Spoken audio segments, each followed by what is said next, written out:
Attorney, good morning. Bakit Haharap po ba? binibidyohan? Ilan po yung haharap, attorney, today? Lahat sila. Lahat, 18? Relax ka lang.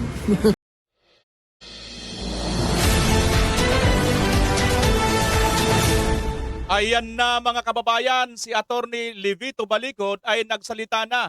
Lahat daw po sila, So intact pa ang 18 Marines mga kababayan. At ano itong napapabalita kay Pastor Kibuloy na i-extradite daw po, Ito ba ay maaaring bad news or good news pa ito para kay Pastor?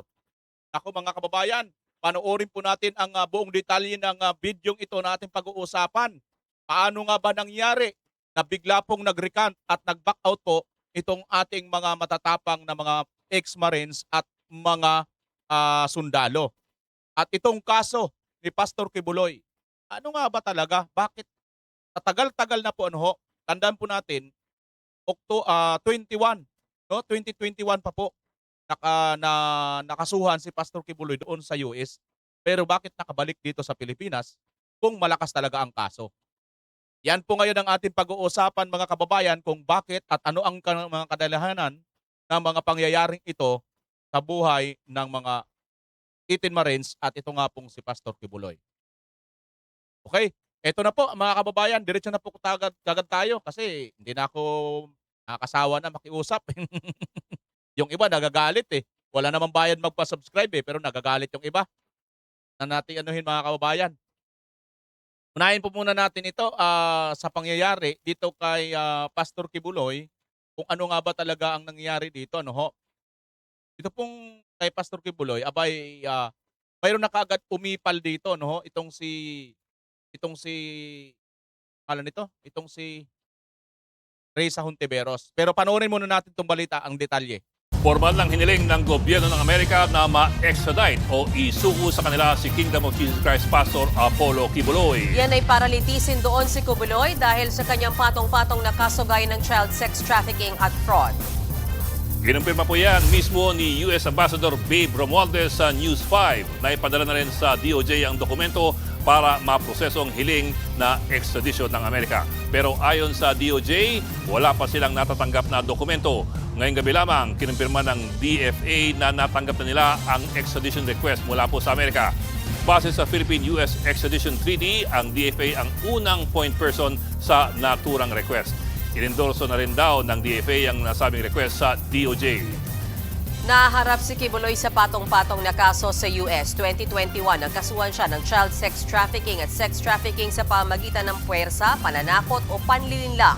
Gayon din ang conspiracy, marriage at visa fraud, money laundering at cash smuggling. Ayon sa US prosecutors, ginamit daw ni Kibuloy ang simbahan para mag-recruit ng mga miyembro ng pinilit mangalap ng donasyon. Ang ilan pa sa mga miyembro ng KOJC, inabuso, binantaan at minanipula raw. Pero itinanggi lahat yan ni Kibuloy. September 2024 naman nang maaresto si Kibuloy dito po sa Pilipinas. Nakulong siya ngayon sa Pasig City Jail Dormitory habang nililitis ang kaso na qualified human trafficking. Nililitis din siya sa isa pang kasong child sexual abuse na hawak naman ng Quezon City RTC. Nag-ugat ang lahat ng yan sa mga reklamong sinampa sa kanya ng DOJ kasunod po ng aligasyon sa kanya ng dating KOJC members. Wala pa naman daw natatanggap na formal na abiso tungkol sa extradition request ng Amerika ang kampo ni Kibuloy. Samantala, iginiit ni Senadora Risa Hontiveros na panahon na para dalhin sa Amerika si Kibuloy. Si Hontiveros ang nanguna sa Senate investigation laban sa pastor kaugnay ng alegasyong human trafficking at sexual abuse. Ayon sa Senadora, napanatag siya na may dalawang jurisdiksyon ang gustong mapanagot si Kibuloy dahil sa umunoy krimen niya laban sa mga kababaihan. Dagdag pa ni Hontiveros, wala na raw dapat matira na kahit katiting na impluwensya si Kibuloy sa Pilipinas.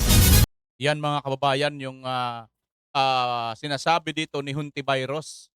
Ito, inalmahan naman po ito ni Attorney Israelito Torion mga kababayan. Ito po, an open reminder to Senator Risa Hontiveros.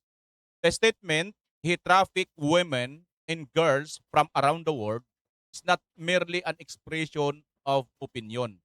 It is a categorical conclusion of facts and law. Pastor Ezekiel has not been convicted of human trafficking until a competent court renders a final judgment of conviction.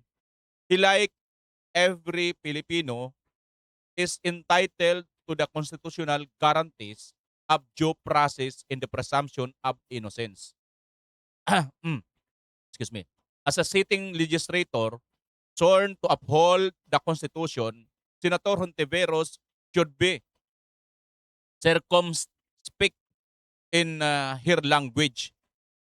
There is a significant legal distinction between stating that a person is accused of a crime and declaring that he committed it. The rule of law demands that guilt be established in court and not in public pronouncements. Respect for the rights of the accused is not an obstacle to justice. It is an indispensable part of it. Yan mga kababayan. So, sa madalit sabi, sa isang Tagalog na salita mga kababayan, ito pong nangyayari kay Pastor Kibuloy. Ano ho? Akin, no, dinilinaw po natin. Bagamat katrabaho po tayo sa Isiminay, ang partner po tayo sa Birada Aguila. Yan mga kababayan, ano ho? At mayroon po tayong kaugnayan patungkol po sa mga katulad nito, pagbabalita, pagbablog, pagkomentaryo. Hindi po kami, mga kababayan, hindi po kami kaibigan or hindi po kami, tawag nito, kami yung member ng QOJC or dito nga po sa simbahan, Pastor Kibuloy. Pero, mga kababayan, bakit po kami sumusuporta? Hindi dahil sa nagtatrabaho kami, kaya kami sumusuporta. Hindi, no? Kaya po kami sumusuporta, mga kababayan, kasi nga, katulad po nito, maliwanag naman po sa ating batas na mayroon pong tinatawag na ang isang akusado ay mananatiling inosente hanggat hindi po napapatunayan ng korte. At dito po ang ginagawa nitong si Risa Hontiveros, mga kababayan. Virus na kasi. Sorry ha. Virus kasi itong sinasabi mo, Risa. Hindi po ito yung tamang, lalo nga at mambabatas ka, isa kang tagapanday, tagagawa ng batas, you should know. Wala kang karapatan na hindi mo alam ito. Ha? Kasi kung hindi mo alam ito, abay lumayas ka, mag-resign ka sa pagkasenador. Kasi hindi mo naman pala alam ang trabaho mo. Tama, hindi? Mag-resign ka na lang kaya kasi nga wala kang alam eh. Oo, wala kang alam eh. Nandiyan ka lang umaasa ka lang sa mga dikta sa'yo, chinachat sa'yo. Mayroon kang index card, kung ano man ang binabasa mo dyan habang nagtatalumpati ka dyan sa Senado. Napakabubo mo sa senador, wala kang kaalam-alam. Ha? Naturingan kang senador na, wala ka namang alam. Pero ultimo yung ordinaryong Pilipino sa ating bansa, alam yan na mayroong presumption of innocence, no? Yung hanggat hindi napapatunayan sa korte, hindi pa po yan guilty. Pero mayroon akong kilala, na kaibigan mo pa. Sino? Si Franz Castro. Guilty na yan, ha? Nahatulan na yan sa Davnor Regional Trial Court. Nahatulan yan guilty. Nahatulan din yan guilty doon sa Court of Appeals. Nag-appeal yan. Bakit hindi pa nakukulong? Bakit hindi mo tinatawag yan na convicted criminal? Risa Hontiveros. Ali nga. Di ba napakawalang hiya talaga ng napakabobo mo talagang senadora ka? Dapat sa'yo mag-resign eh. Mag-resign ka na lang. Wala ka namang silbi eh. Wala kang silbi talaga sa totoo lang. Di ba? Nagyayabang ka pa para sa ganyang mo. May mga dami nga sa'yong akusasyon eh. Yung PhilHealth, kumusta na? Yung insertion na mga binalita dati ni Katunying, kumusta na yon? Ang dami mong mga sablay eh. Di ba? At dito nga, wala kang karapatan para humusga. Sino ka ba? Senador ka lang naman na bobo eh. Hindi ka naman judge. Di ba mga kababayan? Isang malaking kabubuhan at katangahan nitong senador na ito. Ha? Kung hindi pa ito nagpatulong kay Tatay Digong, hindi ito mas magiging senador eh. Kung aasa lang ito sa kanyang mga kakampi. Wala eh, mga kababayan eh. Tapos ngayon, nangangarap pa itong tumakbong pagka-presidente. Ay nako, magtigil-tigil ka nga eh. Yung napaka-simpleng batas na napaka-importanting batas sa buong Pilipinas, sa lahat ng mga mamayang Pilipino, hindi mo alam? Magpe-presidente ka pa? Anong alam mo? Baka dito, pwede ka magpresidente dito sa mga, ayan no? Yan, mga dati mong kasamahang komunista. Baka dyan, pwede ka magpresidente. Tignan mo naman pagka-glow up mo ngayon. Tsura mo noon, hindi naman sa pagmamaliit ha. Biruin mo, nung nandun ka pa sa mga grupo na yan, ganyan ang itsura mo. Ngayon, nung naging senador ka na, para kang nagbalik ng 18 anyos. Paano nangyari yan?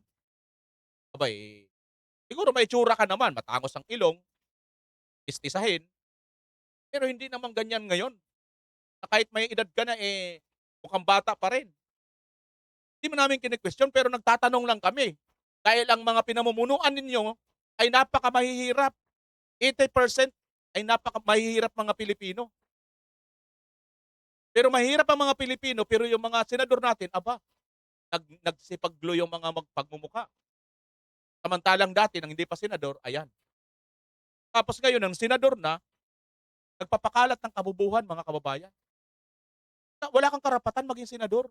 Hindi mo alam ang batas. Mambabatas ka pa naman. Nagagawa ng batas. Ikaw din ang unang tagasira ng batas ay iyong kinakaaniban. Kaya wala kang kakwinta-kwinta. Hindi ka dapat yan. No? Ano ba talaga ang nangyari dito mga kababayan? Ito. Magandang umaga mga kababayan, talagang tinaon ang sinasabi nilang paglalabas ng bad news laban kay Pastor sa kasagsagan ng mga impeachment hearing laban kay VP Sara Duterte. Kung ating pong maalala, ang Ibalik ang Tapak at Malasakit na programa at TV show ni VP Sara ay umere po sa SMNI bago po magsimula ang mga pagdinig. Sino po ba ang moral compass ng SMNI? Sino po ba ang gabay ng network? Kundi si Pastor. Kaya makukonekta mo talaga na may kaugnayan itong mga ginagawa ngayon ng mga paninira laban kay Pastor sa ongoing na mga pagdinig dahil po sa pagbabalita rin ng SMNI.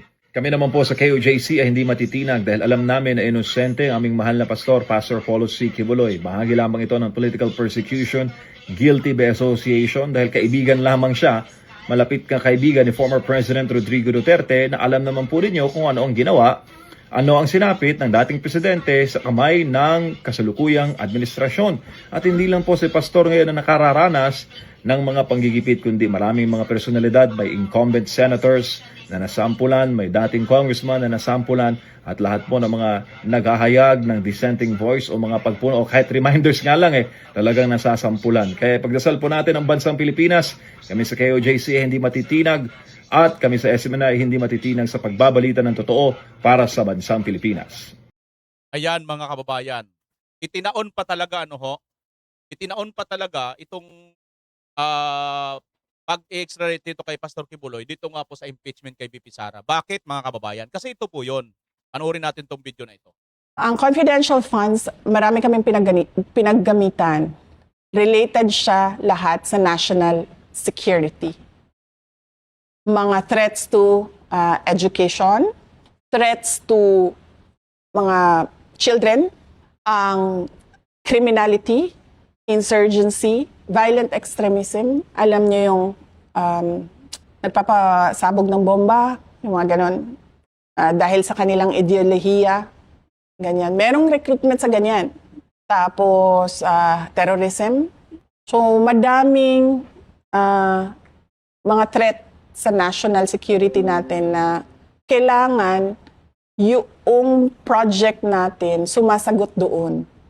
At hindi mo magagawa doon yun kung wala kang impormasyon kung sino ang highly vulnerable sa problema na yon. Si Mary Grace Piatos ay masasagot doon sa impeachment trial. Gusto ng mga abogado sumagot doon sa tamang venue dahil confidential funds protektado ng batas. Hindi ka basta-bastang, kasi nga sinasabi ko kanina sa discussion, ang confidential funds pinoprotektahan niya ang national security natin at yung buhay ng mga tao na merong impormasyon na makakasira ng seguridad ng bansa.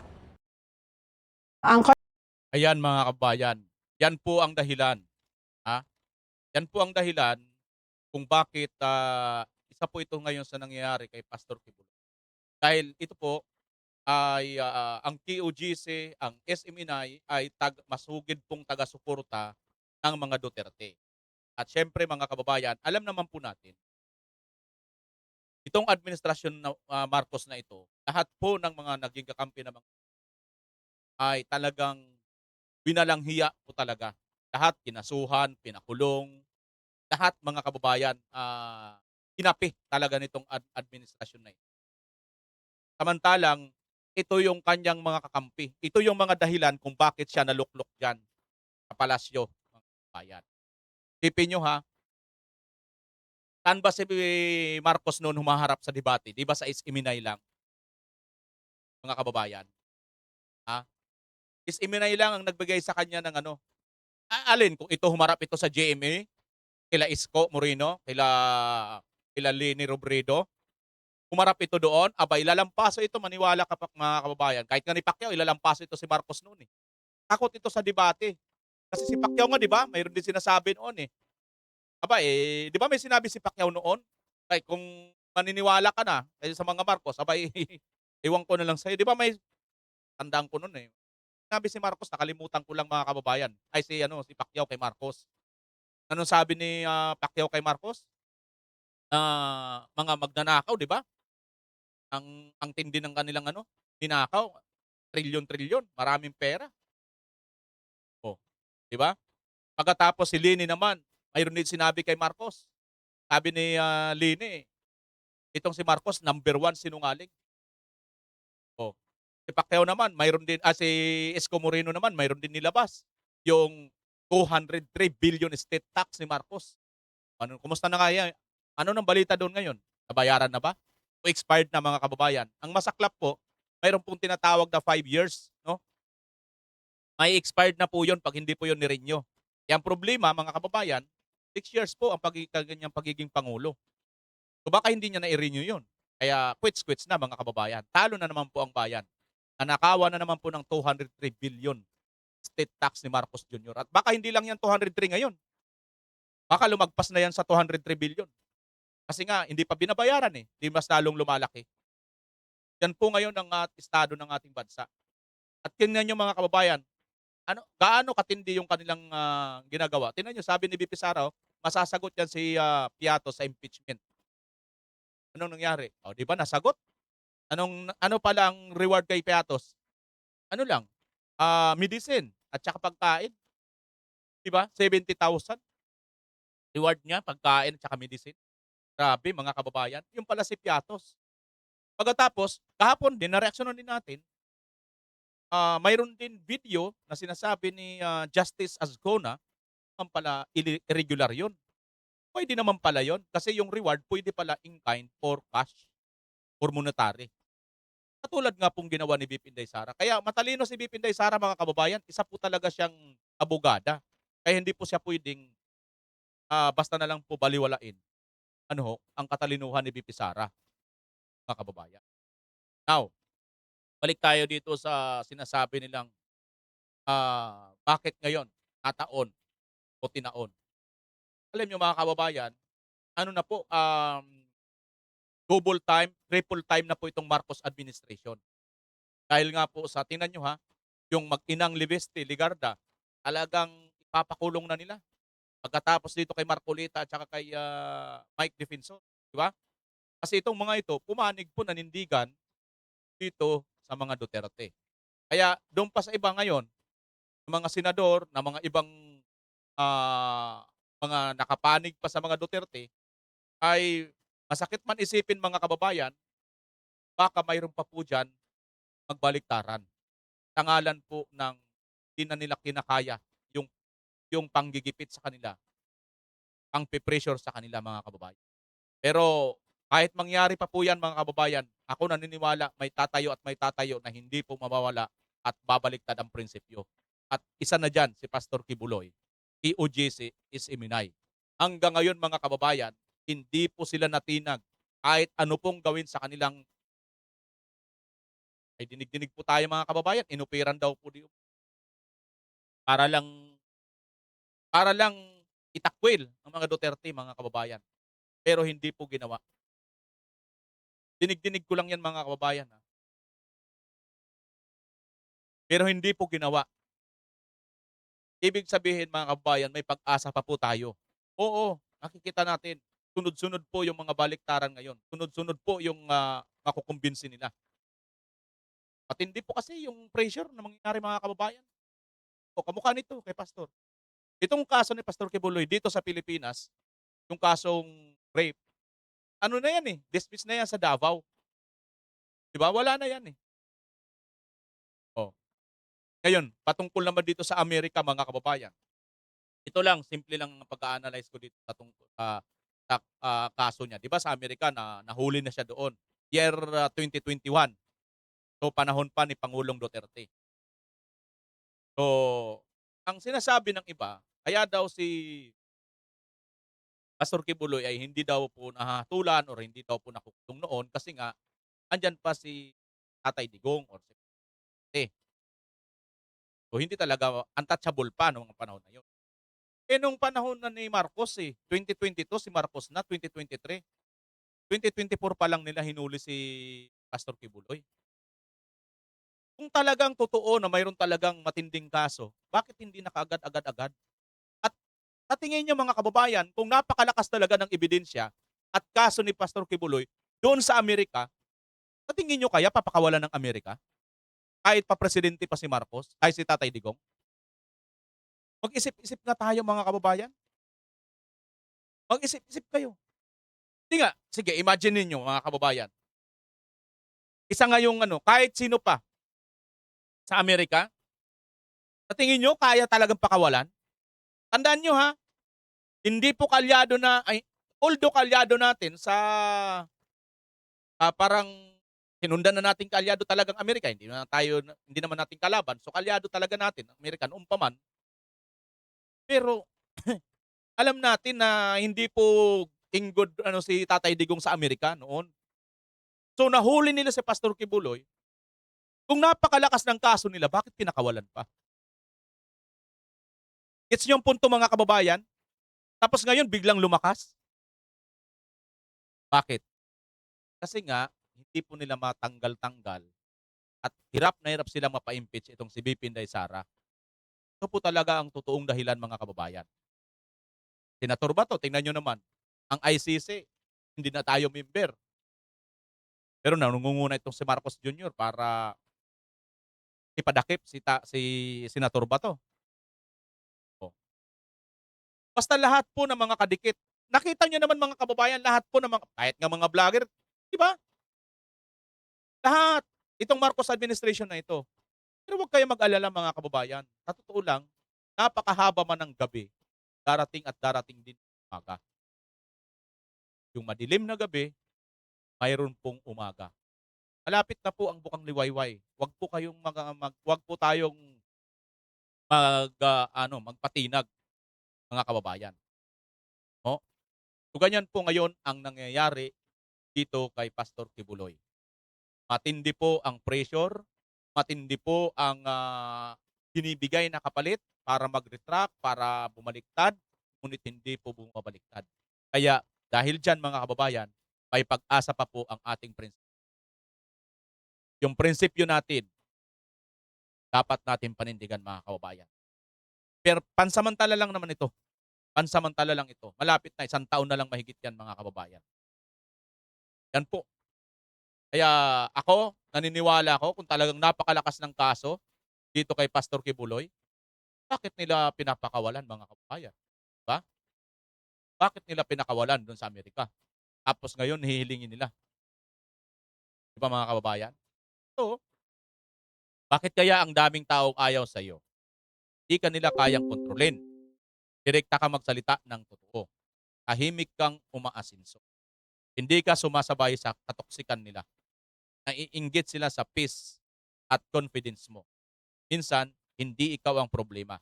Nasasaktan lang sila dahil hindi ka nila kayang pabagsakin.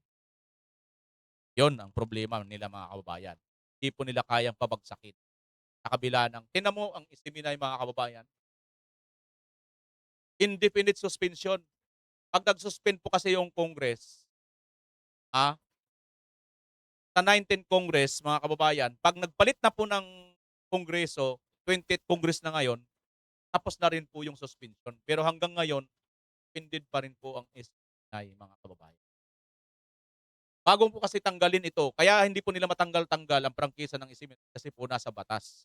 Mayroon po silang kontrata na nasa batas po yan. Parang yung ABS-CBN, mga kababayan. Tingnan yung ABS-CBN, marami pa rin ngayon ang galit sa mga Duterte dahil daw sa pamumuno ni Tatay Digong nawala ang ABS-CBN, natanggal ang ABS, natanggalan ng prangkisa. Ang hindi nila alam, mga kababayan, na ang ABS-CBN po kaya sila natanggal dahil wala na po silang prangkisa, expired na po ang kanilang prangkisa. At hindi na po sila nakapag-renew. Now, marami pong issue noon, utang tungkol sa ganito. Iyon po ang mga naging history. Ngayon, sasabihin ninyo, kaya lang naman nawalang ABS-CBN kasi nga Duterte noon, galit kay Duterte o kung man, pinulitika. O ngayon, wala na si Duterte. Bakit? Hindi pa rin nakabalik ang ABS-CBN. Supposed to be, kakampi na ng mga Marcos, di ba? Mga mainstream media ngayon, kakampi na ng mga Marcos.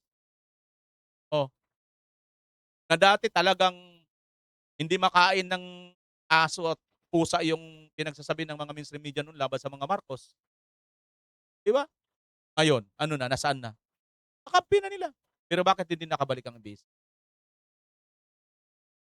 Gets nyo, mga kababayan?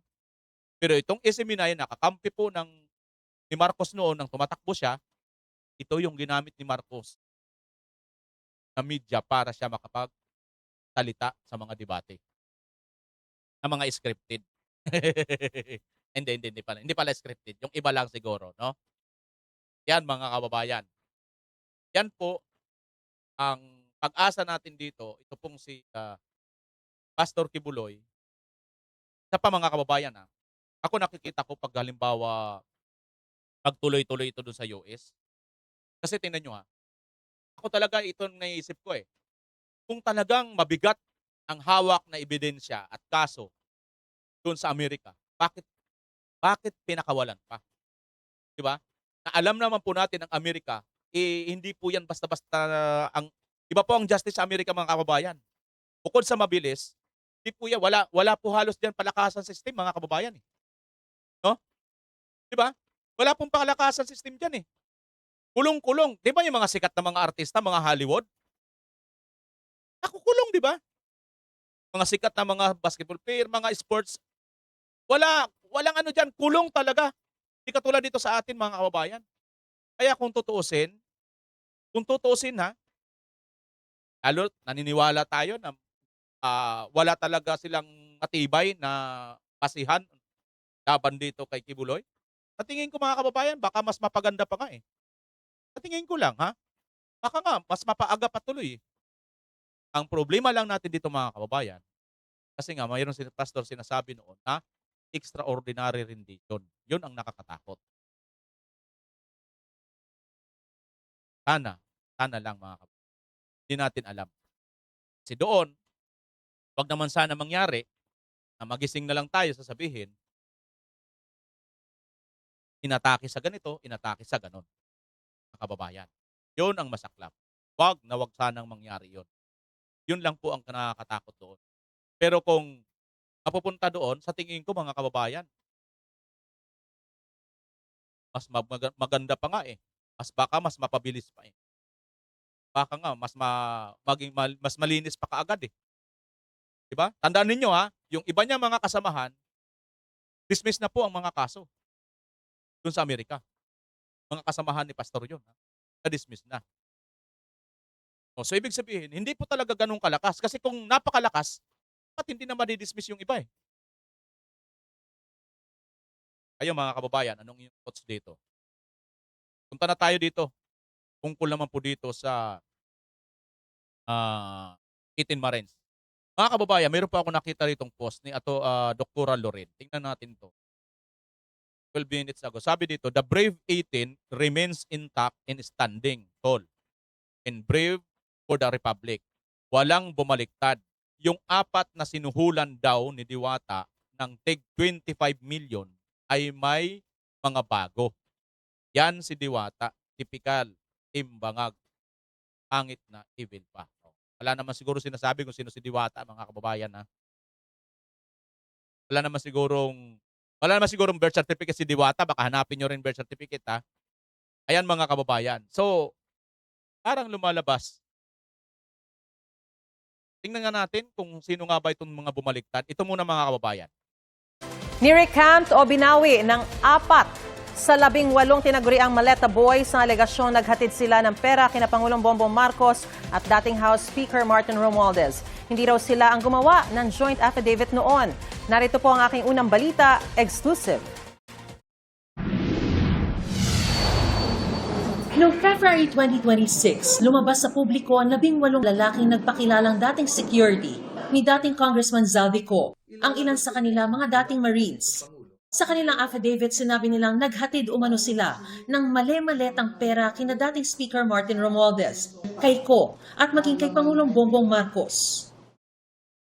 4 sa kanila humarap sa akin. Ang sinabi nila sa akin, binabawi na nila ang mga nauna nilang sinabi at kwento. Gusto lang po namin mag-recant na po, ma'am, at para mabinabawi na po namin yung mga unang salaysay namin. At gusto na namin po manahimik dahil sa ngayon ay tad kami ng mga kaso, mga banta sa buhay namin. Kaya pag-isip-isipan namin na binabawi na po namin yung mga salaysay po namin. Hindi sila nagpakita ng mukha sa kamera dahil sa matinding bantaraw sa kanilang buhay. Dala nila ang tigi-isang bagong sinumpaang salaysay. Binigyan din nila kami ng kopya ng video ng panumpaan at inotaryo ang mga ito.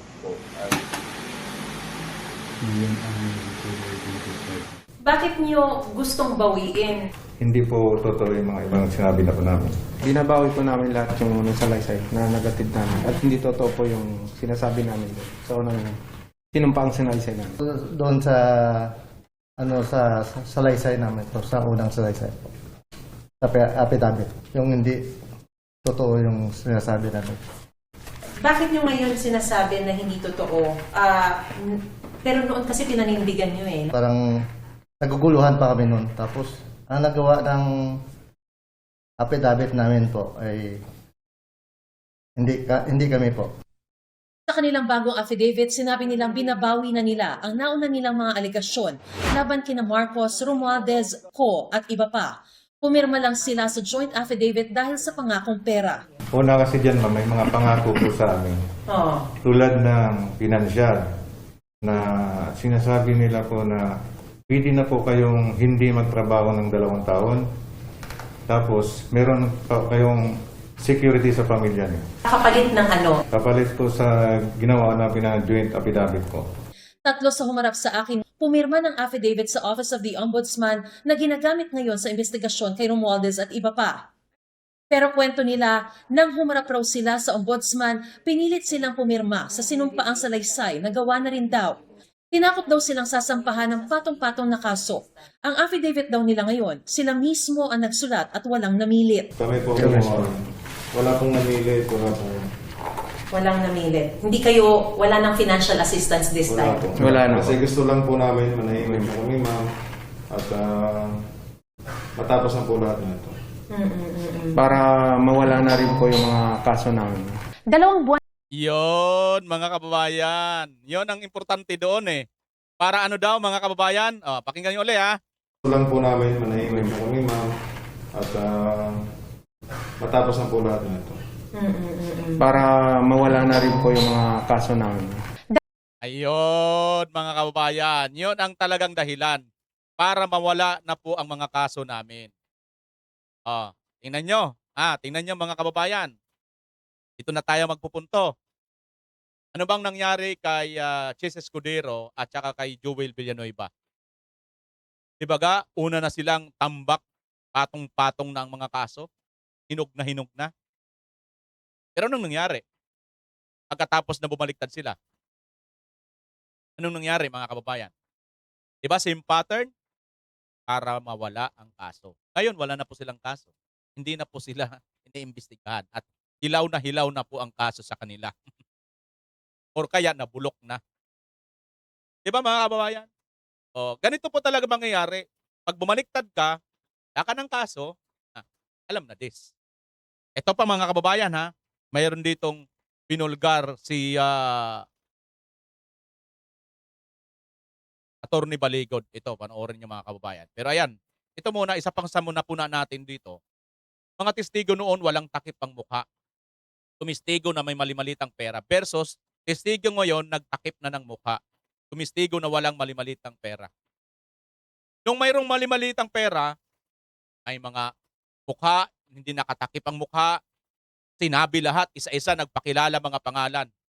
Pero ngayon, ang in-interview na dito ng JMA, no, nakatakip ng mukha, may sunglass, naka-hoodie, naka-sombrero, naka-face mask, hindi mo na makikilala mga kababayan. Plus, kapansin-pansin talaga para mawala na kami ng aso. Sir, parang sabi nga ninyo sir, di ba? Tell it to the Marines. Sasabihin ninyo para matahimik na kami. At sasabihin ninyo, pinangakuan kami ng bayad, ng pera. Sino? Ibig mo ba sabihin? Mas mayaman pa? Sila Defensor? Ha? Mayaman pa? Sila Baligod? Ay, oo, tapos tsaka si Senator Marcolita kung sino man ang iniisip ninyo or sino man sinasabi ninyo na maaaring nagbayad sa inyo or nangakong pagbayad.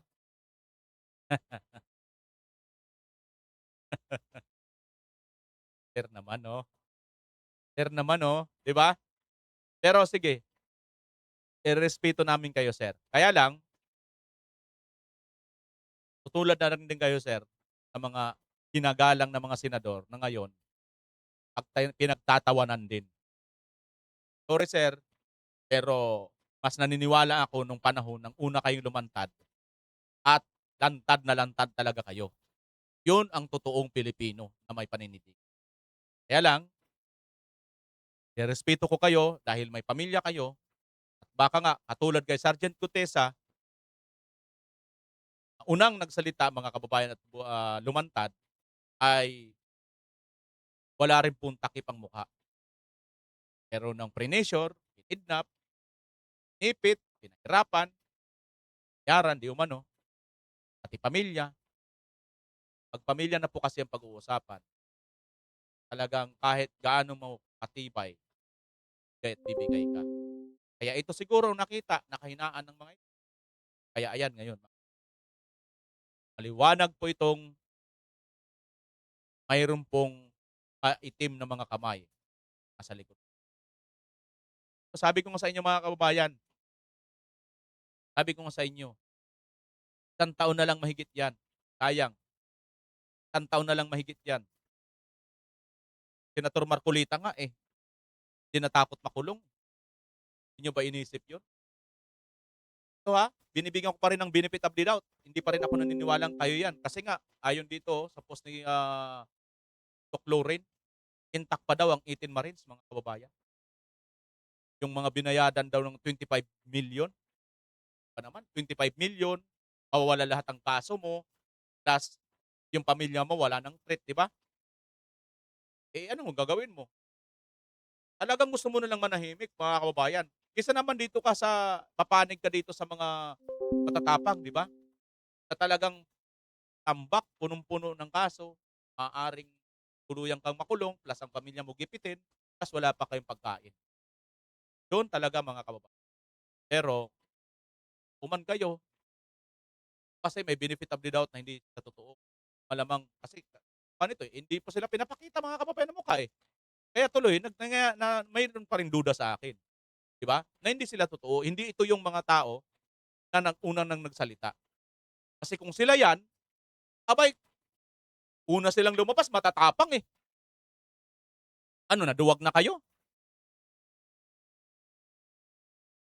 Ang logic kasi mga kababayan ganito Nung una kayo nagsalita na alam ninyo, yung sinasabi ninyo, ang babanggain ninyo ang pinakamakapangyarihan sa ating bansa.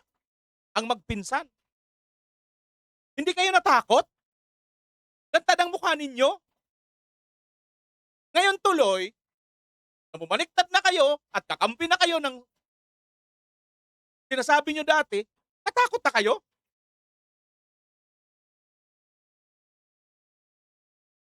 Hindi po ako sundalo, hindi pa ako Marines, no? Hindi po ako abogado o psychology. Pero napakasimpleng arithmetic lang eh. Kumbaga parang ganito lang yan eh. Simpleng mathematics, 1 + 1 lang yan eh. Ano ba ang sagot? Equals 2. Ganun lang po kadali ang sagot. Noon, ang babanggain mo, ang pinakamakapangyarihang tao sa Pilipinas, kayo natakot. At ang pangalan ninyo, buo yung pangalan, mga mukha ninyo. Takot eh. Bakit? Kasi may prinsipyo kayo. Na ang pinanggagalingan ng prinsipyo ninyo, yung na dati kayong Marines at ang mga Marines, mayroon pong pinapahalagaan ng prinsipyo. Ngayon, ano na kayo ngayon? Supposed to be, kakampi na kayo. Supposed to be, kakampi na niya ng pinakamataas, pinakapangyarihan sa atin. Bakit kayo tatakot? Kayo mga kababayan. Di ba? Bakit kayo natatakot? Hindi nga kayo natakot dati. At ngayon, kaya tuloy, naisip ko, baka hindi ito sila mga kababayan. Pero tingnan natin. Ito na po si Atty. Libito Baligod. Panoorin natin kung totoo nga ba, sino-sino nga ba yung mga yan, at papaano nangyari ito. Bubulgar po ni Atty. Libito Baligod mga kababayan.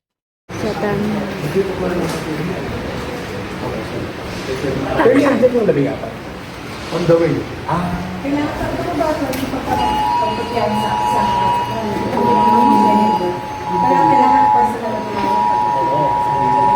Sir, yung apat na yun, kasama ko ba sila minsan? Yung Tatlo lang. Yung kasama sa ombudsman. Opo, Di ba, 8? Tatlo lang. tatlo. May naiwan na rin. Yung kami ko. Okay. So yung tatlo dun sa apat na nag-retract ay kasama dun sa 8 na basis mo yung ombudsman. Kasi yung sa ombudsman naman kasi, sabi sa atin, sir, can we randomly select Opo. from the 18 kung sino yung i-interview namin. Opo. Sige, tapos, so, pwede bang sa date na ganito, si Juan de la Cruz, sa araw na ito, si ganito naman, ganyan.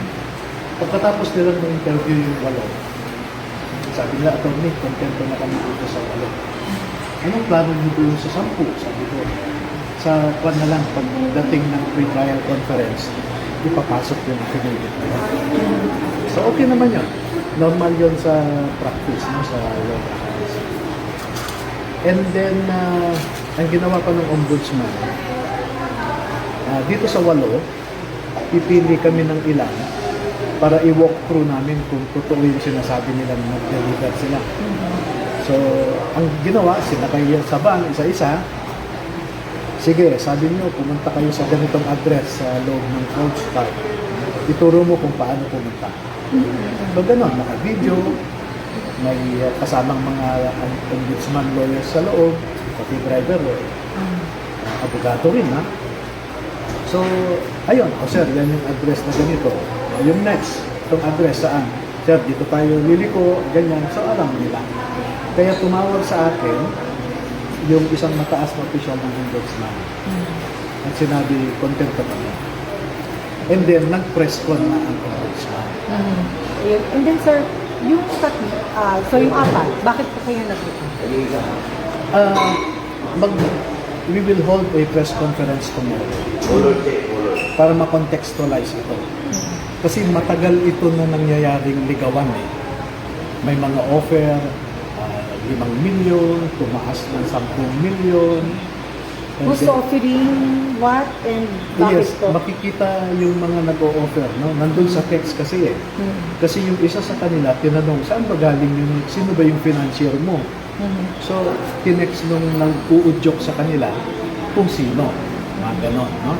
At bigyan po kayo ng isang pahapyaw lang muna para ma-contextualize natin ito, no? Merong isa nga dyan, ito yung text na sa akin. Isa dun sa apat? Oo, isa doon sa 4. Ayan, takpan ko lang yung picture, ha? Sige po. sabi niya, mga anak ko sir, pinadala, sorry sir sa nararanasan kong temptasyon ngayon sir. Mga ganun, Temptation no? referring to offer po ng pera. Pera po. And marami pa po yan. Maraming Attorney, marami pa raw. ito, katulad niyan, yung mga text na screenshot ng mga naka-open. Mamaya po ulit. Ayan mga kababayan, 5 million to 10 million daw di umano ang ino-offer bawat isa. At ito nga pong isa mga kababayan na pinakita ni Attorney Livito Balicod ay nanghihingi sa kanya ng sorry. Sir, pasensya na po kayo sa mga tentasyon sa akin. Referring doon sa mga in-offeran daw po pala sila ng pera. Na una, 5 million to 10 million daw po.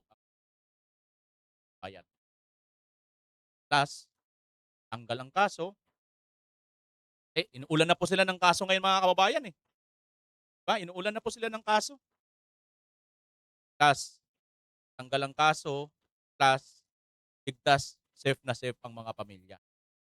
Kakalungkot man isipin mga kababayan, pero ganun po talaga ang buhay. Bagamat tibay, malalakas, matatapang, maprinsipyo, pero paminsan-minsan bumibigay po ang prinsipyo kung ang pag-uusapan ay ang ating pamilya na. So, madalit sabi, madaling manisi, pero mahirap tanggapin ang konsensya. Mga kapatid. Ayan po, pinapakita po ni Attorney Livito Balicod ang mga text message, chat message, or mga sinend sa kanya na mga screenshot. Patunay po mga kababayan, ayan, patunay po yan na mayroon pong nangyari na kinukumbinsi po itong bumaliktad sila. Kapalit po ng malaking halaga, plus katahimikan nila na hindi na sila kakasuhan. Na rin gigip. Mga kababayan, nakakalungkot, natin alam kung saan po tungo asyon ng flood control. Pero para sa akin mga kababayan, ito lang. Wag naman mangyari pero bumaliktad man ang lahat ng mga Brave 18. Sergeant Cotisa, bumaliktad man sila lahat.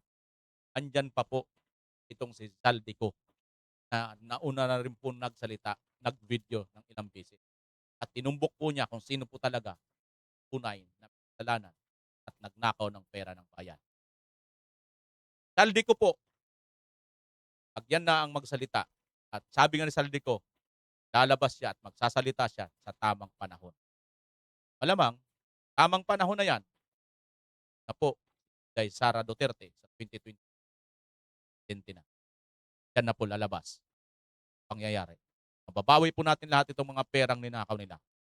Susuka po lahat. Pati itong mga vlogger na ito, mga kababayan. O pati mga vlogger, pati mga mainstream. Kasi di ba, sinabi din ito may mga media din na may mga malita Oo, lahat. Ipasukan natin yung mga yan, mga kababayan. Pati ito sa lalo na sa mga senador, mga congressman, ipasukan natin lahat yan, mga kababayan. At sinasabi ni Inday, hindi po pwedeng walang manat. Mga kababayan, anong inyong sabi sa bidyong ito? Paki-comment po dyan sa baba sa comment section. Pag-uusapan natin at pagkutuan po natin. PMR Channel, pansamantala magpapaalam. Bye-bye!